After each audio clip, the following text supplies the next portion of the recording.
കറുത്ത കട്ടകൾ ഇവിടെ മുകളിൽ അറേഞ്ച് ചെയ്തിട്ടുണ്ട്, താഴെ വെളുത്ത കട്ടകൾ അറേഞ്ച് ചെയ്തിട്ടുണ്ട്. ഇവിടെ ഒരു നോട്ട് പഠിച്ചാൽ ബാക്കി എല്ലാ നോട്ടുകളും നമുക്ക് വേഗം മനസ്സിലാക്കാനായിട്ട് സാധിക്കും. ഇവിടെ ഒന്ന് ശ്രദ്ധിക്കുക, ഈ രണ്ട് കട്ടയുടെ തൊട്ടു പിന്നിലായിട്ടുള്ള നോട്ടാണ് സി. ഇതിനെ സി എന്നാണ് വിളിക്കുക. നമ്മൾ ഇതിനകത്തൊരു കട്ട കണ്ടുപിടിച്ചു കഴിഞ്ഞു, അല്ലെങ്കിൽ ഒരു കീ കണ്ടുപിടിച്ചു കഴിഞ്ഞു. അടുത്ത നോട്ടാണ് ഡി, അടുത്ത നോട്ട് ഇ, അടുത്ത എഫ്, ജി. ഇപ്പം A B C D E F G എന്ന് ഞാൻ പറഞ്ഞു നേരത്തെ.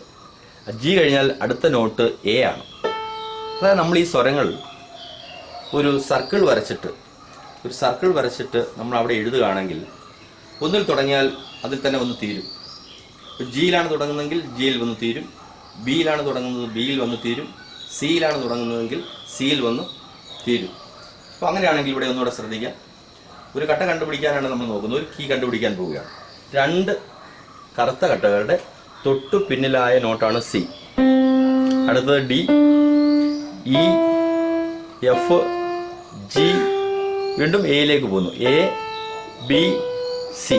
കണ്ടോ, രണ്ട് കട്ടകളുടെ തൊട്ടു പിന്നിലായ നോട്ട് സി വന്നു. വീണ്ടും അങ്ങനെ തന്നെയാണ് മുമ്പിലേക്ക് പോവുക. C, D, E, F, G, A, B, C. രണ്ട് കട്ടയുടെ തൊട്ടു പിന്നിൽ വന്ന നോട്ടാണ് സി. അപ്പോൾ അത് മനസ്സിലായി. ഇത് പിന്നോട്ട് വേണം, മുൻപോട്ട് വേണം. ഇപ്പോൾ സിയുടെ പിന്നിലുള്ള നോട്ട് ഏതാണ്? സിയുടെ പിന്നിലുള്ള നോട്ട് ബി ആണ്. അതിൻ്റെ പിന്നിലുള്ള note A, G, F, E, D, C. ഇവിടെയും ഇതാ രണ്ട് കട്ടയുടെ തൊട്ട് പിന്നിലായിട്ട് സി എന്ന് പറയുന്ന നോട്ട് വന്നു. ഒരു കാര്യം ശ്രദ്ധിക്കണം, ഇവിടെ ഒരു ഗ്യാപ്പ് ഉണ്ട്. അതായത് സി, ഡി, ഇ ആണ്. ഇക്ക് ഷാർപ്പ് നോട്ടില്ല, ഇക്ക് ഷാർപ്പ് നോട്ട് ഇല്ല. അതേപോലെ തുടർന്നെന്ന E, F, G, A, B. ബിക്കും ഷാർപ്പ് നോട്ട് ഇല്ല. അപ്പോൾ നമ്മൾ മനസ്സിലാക്കേണ്ട കാര്യം ഇതാണ്, ഇ എന്ന് പറയുന്ന നോട്ടിനും ബി എന്ന് പറയുന്ന നോട്ടിനും ഷാർപ്പ് ഇല്ല. അതുകൊണ്ടാണ് ഇവിടെ ഈ ഗ്യാപ്പ് വന്നത്. അപ്പം നമ്മൾ നോട്ട് എണ്ണുന്നത് എങ്ങനെയാണെന്ന് നോക്കാം. C, C sharp, D, D sharp, E. ഈ കഴിഞ്ഞാൽ നമ്മൾ നേരെ എഫിലേക്കാണ് പോകുന്നത്. അത് കഴിഞ്ഞ് F sharp, G, G sharp, A, A sharp, B. ബിക്കും നേരത്തെ പറഞ്ഞതുപോലെ ഷാർപ്പ് ഇല്ല. അതുകൊണ്ട് ബിയിൽ നമ്മൾ നേരെ സിയിലേക്ക് പോകുന്നു.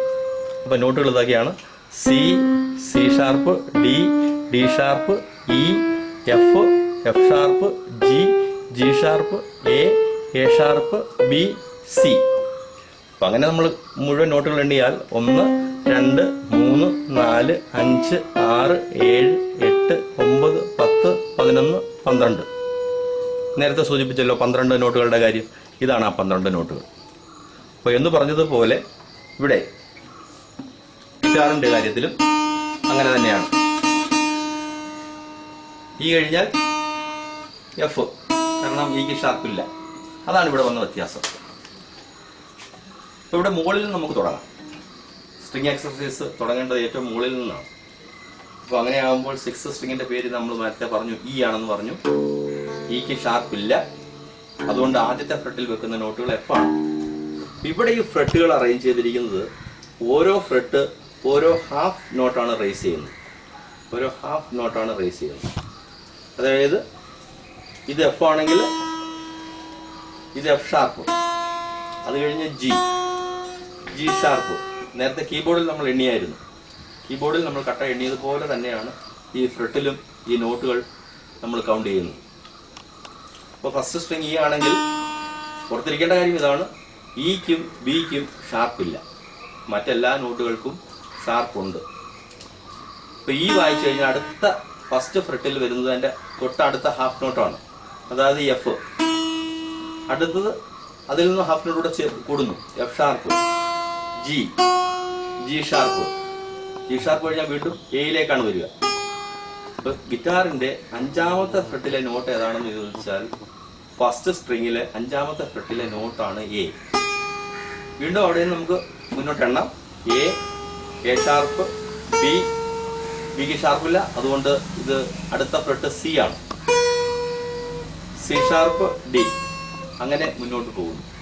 അങ്ങനെയാണ് നമ്മൾ ഫ്രെട്ടിലെ നോട്ടുകൾ എണ്ണുന്നത്. സെക്കൻഡ് സ്ട്രിങ്ങിലെ നോട്ടുകൾ നമുക്ക് എണ്ണി നോക്കാം. സെക്കൻഡ് സ്ട്രിങ് ഓപ്പൺ ബി ആണ്.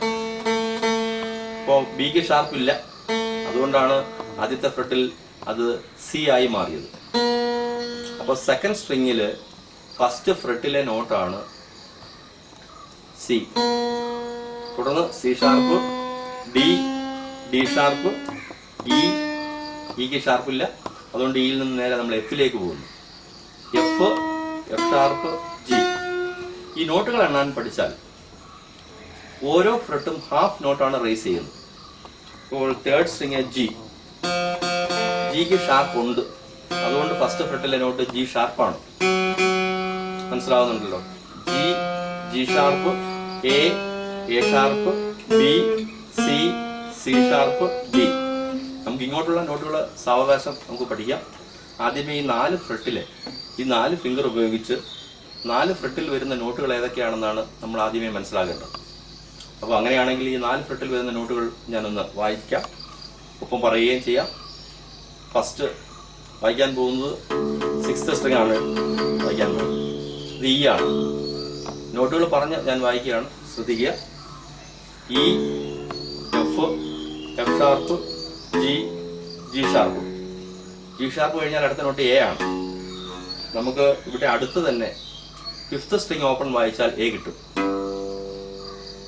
മനസ്സിലായല്ലോ? E, F, F sharp, G, G sharp, A.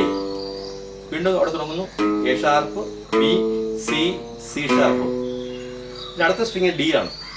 നമ്മൾ നേരെ സൂചിപ്പിച്ചു ഡി. അപ്പൊ അടുത്ത നോട്ടിന്റെ കണ്ടിന്യൂവേഷൻ ആയിട്ട് നമുക്ക് ഇവിടെ കിട്ടുന്നുണ്ട്. D, D sharp, E, F, F sharp. അത് തേർഡ് സ്ട്രിങ്ങിലേക്ക് പോകുന്നു. G, G, G sharp, A, A sharp, B. ഇവിടെ ബിയിലെത്തി. സെക്കൻഡ് സ്ട്രിങ്ങും ബി ആണ്. കണ്ടോ? ഇവിടെ നമ്മൾ വായിച്ചപ്പോൾ നമുക്ക് ബി കിട്ടി. സെക്കൻഡ് സ്ട്രിങ് ഓപ്പൺ വായിച്ചപ്പോഴും ബി കിട്ടി.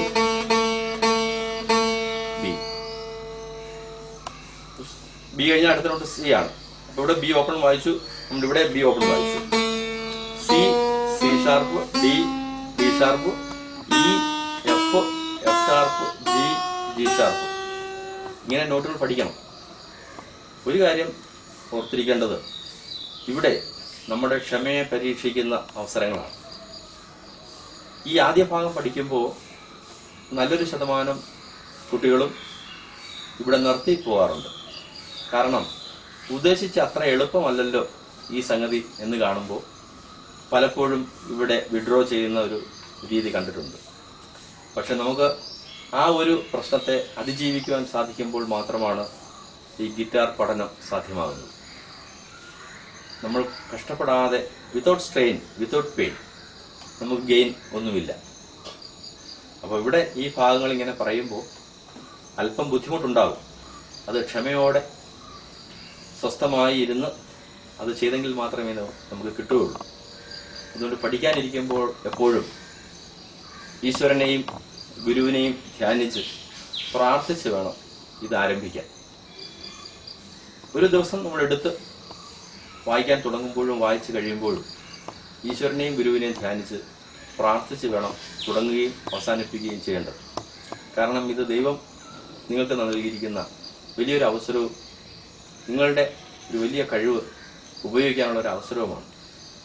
അപ്പോൾ അതിന് നമ്മളൊരല്പം ശ്രദ്ധയും ഒരല്പം ക്ഷമയും ഒരല്പം ത്യാഗവും സഹിച്ചെങ്കിൽ മാത്രമേ ഇത് കിട്ടുകയുള്ളൂ. ഇത് വായിക്കുമ്പോൾ ശരിയാകാതെ വരുമ്പോൾ പറ്റില്ല എന്നോർത്ത് പിന്മാറിയാൽ പിന്നെ നിങ്ങളുടെ ജീവിതത്തിൽ ഒരിക്കലും നിങ്ങളുടെ സ്വപ്നം സാക്ഷാത്കരിക്കാൻ പറ്റുകയില്ല. സാധ്യമാണ്, തീർച്ചയായിട്ടും ഇത് സാധ്യമാണ്. ഞാൻ ഒരിക്കലൂടെ വായിക്കാം. E, F, F sharp, G, G sharp, A, A sharp, B, C, C sharp, D, D sharp, E, F, F sharp, G, G sharp, A, A sharp, B, B, C, C sharp, D, D sharp, E, F, F sharp, G, G sharp. ഇതാണ് string exercise, finger exercise. ഇത് താളത്തിൽ വായിക്കണം. താളത്തിൽ വായിക്കുമ്പോൾ എന്താണ് എന്ന് ചോദിച്ചാൽ, സംഗീതത്തിൻ്റെ ബേസ് എന്ന് പറയുന്നത് തന്നെ താളമാണ്. ഈക്വൽ ഇന്റർവെൽസിൽ വീഴുന്ന ശബ്ദങ്ങളെയാണ് താളങ്ങളായിട്ട് ചിട്ടപ്പെടുത്തിയിരിക്കുന്നത്. ഒരു ശബ്ദം തുടർച്ചയായിട്ട് കൃത്യമായ അളവിൽ കൃത്യമായ ഇന്റർവെല്ലിൽ വീണാൽ അതൊരു താളമായി മാറും.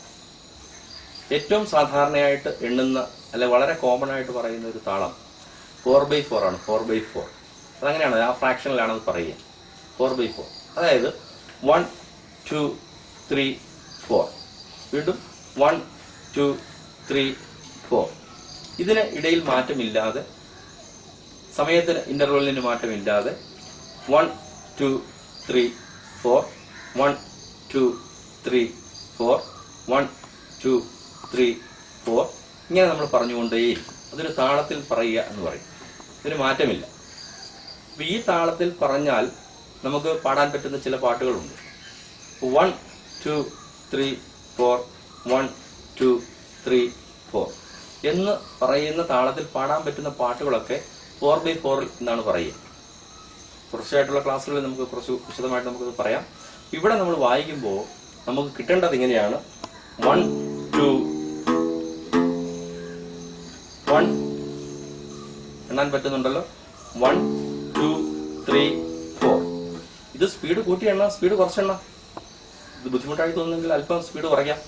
1 2 3 4 1 2 3 4 1 2 3 4 1 2 3 4 1 2 3 4 1 2 3 4 1 2 3 4 1 2.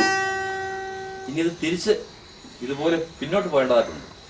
1 2 3 4 1 2 3 4 1 2 3 4 1 2 3 4 1 2 3 4 1 2 3 4 1 2 3 4 1 2 3 4 ഇങ്ങനെ നമുക്ക് എണ്ണാനായിട്ട് സാധിക്കും. അത് വളരെ സാവധാനം കൗണ്ട് ഇട്ട് ടൈം കൊടുത്ത് സ്വസ്ഥമായി വായിച്ച് ശീലിക്കണം. എന്നിട്ട് അല്പം സ്പീഡ് കൂട്ടി വായിച്ച് ശീലിക്കണം. അപ്പോൾ വായിക്കുമ്പോൾ ഒരു കാര്യം ശ്രദ്ധിക്കാനുള്ളതാണ്, തുടങ്ങുന്നത് ഓപ്പണാണ്. അത് കഴിഞ്ഞാണ് നമ്മൾ വായിക്കുന്ന നോട്ടുകൾ. F sharp, G sharp. G sharp കഴിഞ്ഞാൽ വീണ്ടും എ ഓപ്പണാണ് വായിക്കുക. വായിക്കുമ്പോൾ ഇങ്ങനെയാണ് ശ്രദ്ധിക്കുക. അടുത്ത് ഓപ്പണാണ്, ഇങ്ങനെയാണ് ഇവിടെ വരിക. പിന്നെ അടുത്ത് ഓപ്പൺ, ഇങ്ങനെയാണ് ഇവിടെ 4 ഫിംഗർ വെക്കുന്നത്. പിന്നെ അടുത്ത് ഓപ്പൺ, ഇങ്ങനെ തന്നെ തിരിച്ചു വരണം.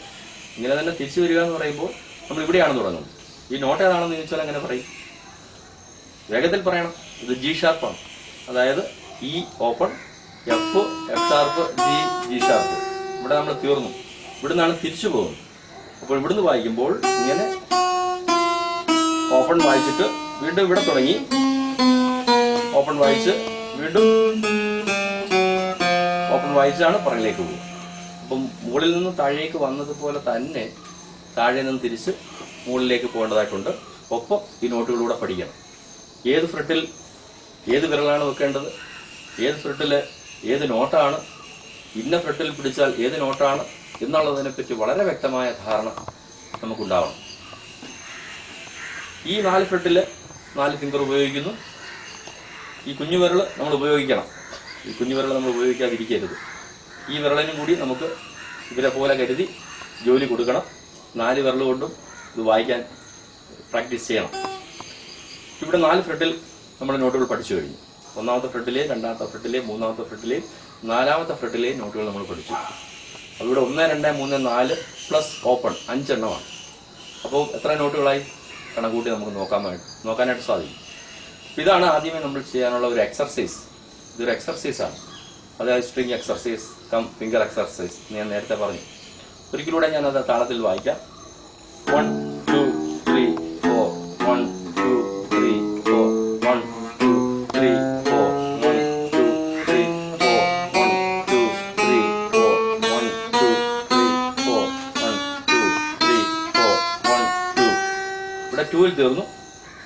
അവിടെ ഒരുപക്ഷെ തീർന്നാൽ നമുക്ക് അവിടെ നിർത്താം, അല്ലെങ്കിൽ തിരിച്ച് 2 3 അങ്ങനെ എണ്ണാം. 2 3 4 1. അത് ഒരല്പം ബുദ്ധിമുട്ടുണ്ടാക്കും തുടക്കത്തിൽ. അതുകൊണ്ട് ഇവിടെ കൊണ്ടുവന്ന് നിർത്തുന്നു. വീണ്ടും ഇവിടെ നിന്ന് 1 2 3 4 എന്ന് എണ്ണുന്നതായിരിക്കും കുറച്ച് കൂടുതൽ നല്ലത്. അങ്ങനെയാണെങ്കിൽ എങ്ങനെ വരുമെന്ന് നോക്കാം. 1 2 3 4 1 2 3 4 2.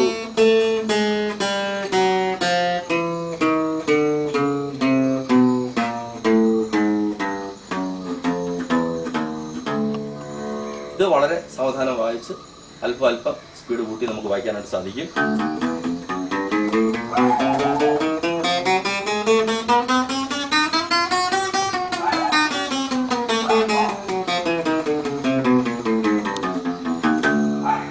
ഇവിടെ വിരലുകൾ ഓടുന്നതിനോടൊപ്പം ഇവിടെ നമ്മൾ സ്ട്രൈക്കറിൽ സ്ട്രിങ് മാറേണ്ടതായിട്ടുണ്ട്. പ്രാക്ടീസ് ചെയ്യുമ്പോൾ നമുക്കിതെല്ലാം വളരെ കൃത്യമായിട്ട് കിട്ടും. പിന്നെ തുടർന്നുള്ള പ്രാക്ടീസ് ഈ 4 ഫ്രെറ്റിലും തുടർച്ചയായിട്ട് വായിക്കലല്ല. പിന്നെ അതിനുള്ള എക്സർസൈസ് ഉണ്ട്, പാഠങ്ങളുണ്ട്. അതിൻ്റെ ഒരു ഉദാഹരണം കൂടെ കാണിച്ചേക്കാം. ഇപ്പോൾ വായിക്കുന്ന ഫുൾ നോട്ടുകൾ മാത്രമാണ് ഞാൻ വായിക്കാൻ പോകുന്നത്. നേരത്തെ പറഞ്ഞല്ലോ ഹാഫ് നോട്ടുകൾ. നമ്മളിപ്പോൾ വായിച്ചത് ഫുൾ നോട്ടുകളും ഹാഫ് നോട്ടുകളും കൂടെയാണ് വായിച്ചത്. ഇതിന്റെ ഫുൾ നോട്ടുകൾ എന്ന് പറഞ്ഞാൽ ഈ കഴിഞ്ഞാൽ അടുത്ത നോട്ട് എഫ് ഷാർപ്പ് വായിക്കുന്നില്ല, പിന്നെ ജി ആണ് വായിക്കുക. ഇപ്പൊ എഫ് കഴിഞ്ഞ് നമ്മൾ വായിച്ചത് നോട്ട് ജി ആണ്. ഇപ്പൊ എഫ് ഷാർപ്പിന്റെ ഈ വിരലുകൾ നമ്മൾ ഒഴിവാക്കുന്നു. ഫസ്റ്റ് ഫ്രെട്ടും തേർഡ് ഫ്രെട്ടുമാണ് വായിക്കുന്നത്. അപ്പോൾ ഫസ്റ്റ് ഫ്രെട്ട് കഴിഞ്ഞാൽ തേർഡ് ഫ്രെട്ടാണ് വായിച്ചത്. അതുകൊണ്ട് ഫസ്റ്റ് ഫ്രെട്ടിൽ നമ്മൾ ഫസ്റ്റ് ഫിംഗർ ഉപയോഗിച്ചു, തേർഡ് ഫ്രെട്ടിൽ നമ്മൾ തേർഡ് ഫിംഗർ ഉപയോഗിച്ചു. സെക്കൻഡ് ഫ്രെട്ട് ഇവിടെ ഉപയോഗിക്കാത്തത് കൊണ്ട് നമ്മളിവിടെ സെക്കൻഡ് ഫിംഗർ ഉപയോഗിക്കുന്നില്ല. അപ്പൊ ഈ 4 വിരൽ 4 ഫ്രെട്ട് നേരത്തെ പറഞ്ഞതുപോലെ തന്നെ ആവണം. അപ്പൊ ഇവിടെ നമ്മൾ ഫുൾ നോട്ടുകൾ മാത്രമാണ് വായിക്കുന്നത്. ശ്രദ്ധിച്ചു നോക്കാം.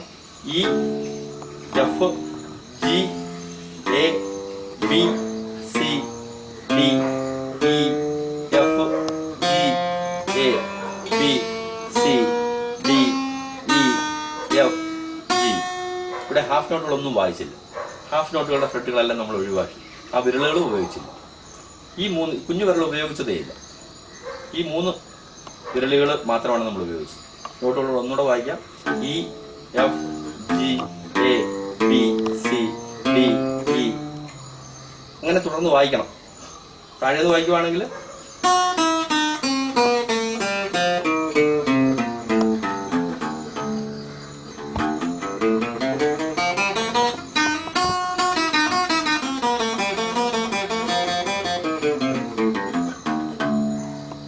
വിഷമമൊന്നും വിചാരിക്കണ്ട. നമ്മൾ ഇനിയും പഠിക്കാൻ പോകുന്നത് സ്റ്റാഫ് നൊട്ടേഷൻ ആണ് പഠിക്കാൻ പോകുന്നത്. അതായത് ഓരോ സ്ട്രിങ്ങിലും ഇത് സ്റ്റാഫ് നോട്ട്സ് എങ്ങനെയാണ് എഴുതേണ്ടത്, അതാണ് വെസ്റ്റേൺ മ്യൂസിക്കൽ നോട്ട്സ് എന്ന് പറയുന്നത്. നമുക്ക് നെറ്റിൽ സെർച്ച് ചെയ്താൽ ഈ ലെസൺസ് എല്ലാം കിട്ടും. നെറ്റിൽ വീഡിയോസ് ഉണ്ട്. പക്ഷെ നേരത്തെ സൂചിപ്പിച്ചതുപോലെ അത് ഇംഗ്ലീഷിലായതുകൊണ്ടും നമുക്ക് വേഗത്തിൽ മനസ്സിലാക്കാൻ ഒരല്പം പ്രയാസപ്പെടുന്നതുകൊണ്ടും ഈ നൊട്ടേഷൻസ് എന്താണ്, അതെങ്ങനെയാണ് ഉപയോഗിക്കേണ്ടത്, ഇതിൻ്റെ ആപ്ലിക്കേഷൻ എങ്ങനെയാണ് എന്ന് ഒന്ന് നമുക്ക് വ്യക്തമായാൽ തുടർന്നുള്ള പാഠങ്ങൾ നിങ്ങൾക്ക് നെറ്റിൽ നിന്ന് തന്നെ ഈ നോട്ട്സ് ഡൗൺലോഡ് ചെയ്ത് നിങ്ങൾക്ക് വായിക്കാനായിട്ട് സാധിക്കും. അതുകൊണ്ട് അടുത്തായിട്ട് നമ്മൾ പറയാൻ പോകുന്നത് ഈ സ്റ്റാഫ് നൊട്ടേഷൻ എന്താണ്, ഈ നോട്ട്സുകൾ എങ്ങനെയാണ് ഈ ലൈനുകളിൽ എഴുതുന്നത്, ലൈനുകളിൽ എഴുതുന്ന നോട്ടുകൾ എങ്ങനെയാണ് വായിക്കുന്നത്, അതെങ്ങനെയാണ് ഗിറ്റാറിൽ അപ്ലൈ ചെയ്യുന്നത്, അതാണ് നമ്മൾ അടുത്തായിട്ട് നമ്മൾ പറയാനും പഠിപ്പിക്കാനും പോകുന്നത്. അതുകൊണ്ട് ഇന്നത്തെ ക്ലാസ് നമ്മളിവിടെ ചുരുക്കുന്നു. അടുത്ത ക്ലാസ്സിൽ നമുക്ക് കാണാം. Okay, see U.